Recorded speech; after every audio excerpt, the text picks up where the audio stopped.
2 minutes pour comprendre, aujourd'hui, l'ulcère bulbaire. Alors, je suis avec le docteur William Bérébi, vous êtes gastroentérologue et vous êtes l'auteur de ce pavé diagnostique et thérapeutique. Ulcère, on comprend bien, bulbaire, on comprend moins bien, mais alors ulcère bulbaire, qu'est-ce que c'est? Alors, c'est une perte de substance, en fait, au niveau du bulbe duodénal. Donc, où est le bulbe duodénal? Oui. C'est juste après l'estomac. Donc, on passe l'estomac. Par là. Voilà, par là. Et donc, juste après, ça s'appelle le bulbe.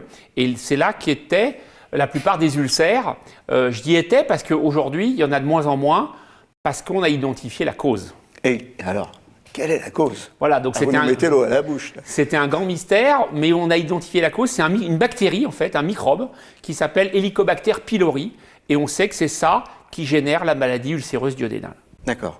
Bon, une fois qu'on le sait, qu'est-ce qu'on fait? Alors, on le sait comment? On fait une endoscopie, on constate l'ulcère, on fait des biopsies dans l'estomac et on va analyser ces biopsies qui vont nous dire oui, effectivement, la bactérie est présente. Et dans ce cas-là, on va ensuite traiter avec des antibiotiques et des inhibiteurs de la pompe à protons pendant 10 jours en moyenne pour Donc éradiquer. On n'en perd plus. On n'en perd plus. Terminé. On Voilà. n'en perd plus.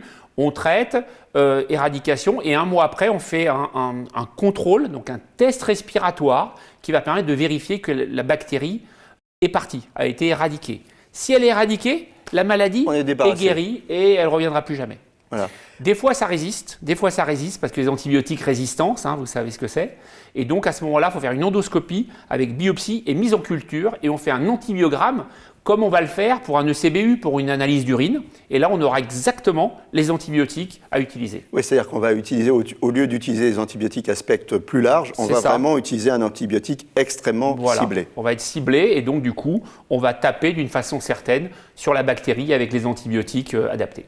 Alors voilà, la bonne nouvelle, c'est qu'on n'opère plus et qu'on peut donc traiter avec des antibiotiques. Et guérir complètement de cette maladie. Merci.